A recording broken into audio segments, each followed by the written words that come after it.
if if dude is still short Tesla, Jim Chanos, I mean that guy's a complete idiot. I don't know why anybody gives him money to manage. Tesla's like one of the most successful companies ever. Like, you just have to be out of your mind. I mean, the funny thing about investing is that it's not just a calculation game. And I think that a lot of people misunderstand and misinterpret what I've shown in investing, and I've tried my hardest to change that. That financial modeling and forecasting is an inexact science that only gives you a window into some of the things that the potentialities that could happen. It's almost like Wheeler's many worlds hypothesis. You can't pick only one of these routes will happen. The route could be Cybertruck does really well, and then Optimus does really well. And again, there's 50 or 100 self-driving, all the other variables. And those variables, say n equals 50, there are 50 choose 50 basically permutations that can happen. So it's a huge number of possibilities. It could be 2 to the 50th power, for example. So you can't predict the future, the exact path, but you want to be able to sort of like decide what that path looks like. The problem with investing is that great managers, that is CEOs and founders, take capital that's usually just on the balance sheet and they recycle it to make it shareholder equity. And that's extremely hard to model because you don't know how management's going to do that. Management doesn't know how management's going to do that, right? If you ask Elon Musk, what is the primary source of Tesla earnings 30 years from now? He doesn't know. He's going to figure it out. It may have nothing to do with cars. We don't know. The day I started my drug company, I didn't know what drug was going to be the most valuable drug in our portfolio. 10 years later, I have an answer, but I didn't have an answer then. So, you have to sort of make a bet on management. Now, you also have assets at the company. The assets are worth something. The earnings are worth something. You can value those types of things. And in some of my lessons, I even showed you how to try to value management, because ultimately, if management is an ROIC machine, you can emulate an ROIC machine as well. So anyway, it's silly to look at Tesla as a short if you're Jim Chanos, because one, it's gone up 40-fold from his short. So even if he had a 1% short position, he'd have a 40% short position now. So I'm sure he's covered it at some point, right? If Francisco's right, the intrinsic value of a company is not exactly, the Graham-Dodd perspective assumes management never works for shareholder benefit. Now on the flip side, you have management that destroys shareholder value too. But in terms of working for the shareholders and growing earnings, Coca-Cola did that for many years. Now, even with that, if you assume there's a certain ROIC that management can plow capital into good returns, you can kind of calculate that, but you're really calculating something very abstract. I have a technique that I've shown where if I like management, I'll assume their return's higher than their peers. And if I don't like management, assume it's a little lower. And that's a way to kind of get a little bit of that into the model. But it's still inexact because a serial compounder like Musk will create something really big. And you can't model with ROIC somebody making a breakthrough or a product being really a big hit. It's very hard to model. So that's what makes investing a challenge, right? It's what makes it difficult. I think, as you guys know, I kind of prefer entrepreneurship to investing, but I do think they're two sides of the same coin.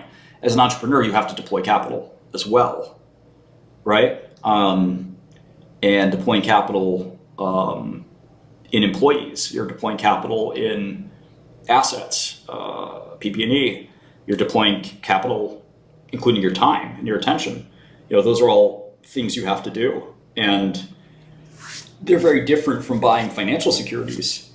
But sometimes you also have to buy financial securities. If you look at Oracle, they buy companies, right?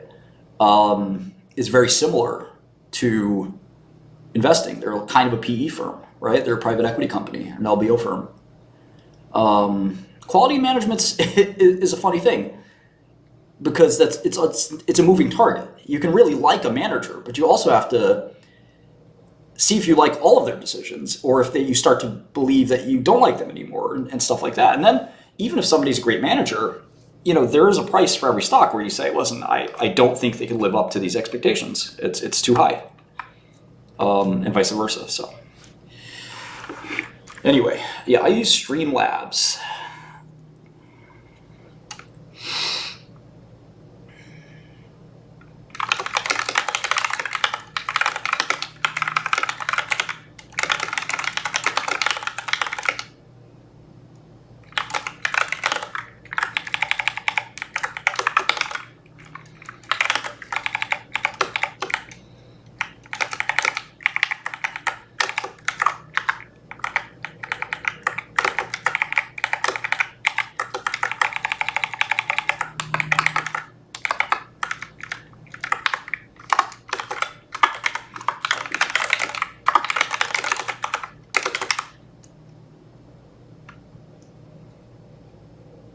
I haven't seen the movie Dumb Money.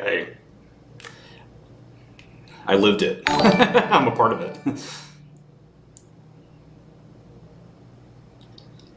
I'm working on a presentation I'm giving tomorrow. I hope it's webcast or something. I don't think it is, though. I don't know much about Bry. Monish. What is the Goth's OOO beef? This is Goth 600. He's just some weirdo on Twitter that is anonymous. And to me, like, if you're going to be anonymous and talk shit about people on the internet, you're going to have to own it at some point. And that's just, if you've been watching me for years, you kind of know how I roll. I don't take shit from nobody.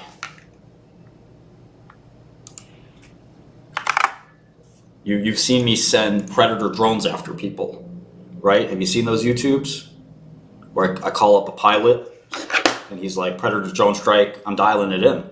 I got your longitude, I got your latitude. You've seen it. You've seen it.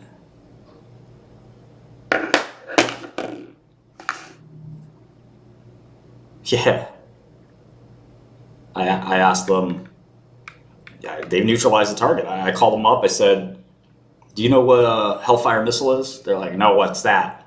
It's like, it's a 40,000 pound payload that will soon be descending on your 4235 longitude latitude. Is this where you live? They're like, what? How'd you find that out? I said, you don't have to worry about that. Right now, you have to worry about getting out of the radius, the blast radius, which you have no hope of doing. Yeah, I don't know. I don't think all the AI bros or memers are anon. I think that Jan LeCun is not anonymous. Jeff Hinton's not anonymous. Hugo La Rochelle's not anonymous. I think a lot of the people who are anonymous are afraid of being outed because they're not as significant as they portray that they are. And with anonymity, you can pretend to be, Beautiful Soup 200. I'm Beautiful Soup 200. I'm the master of the universe. But if you actually reveal that you actually work at McDonald's, you lose the luster of the anon persona that you're LARPing as. So I don't need to LARP. Jan LeCun doesn't need to LARP. That's just the nature of the beast. Now, it's okay to be anonymous, and I'm not judging somebody for being anonymous. What I'm judging somebody is for trying to use anonymity as a sword and as a shield. You can use it as a shield, which is perfectly fine. I want privacy. I don't want people to know who I am. Cool, understandable. Even slightly more to the right would be, I want to use it as a shield because I have opinions that I want to share. I want a voice, but I don't want to be canceled at my job. Totally cool. Makes sense. There's a reason some of those people do that. Satoshi had to do that, right? But then you have something where you're like, oh, okay, I want to be anonymous because I want to harass people and I want to get under their skin. Well, now, you're basically trying to use it as a sword and a shield. So the sword is I want to cut people down with my anonymity, and I want to cut into their, personality without allowing my own personality to be evaluated. I want to cut into their credentials without allowing my own credentials to be evaluated.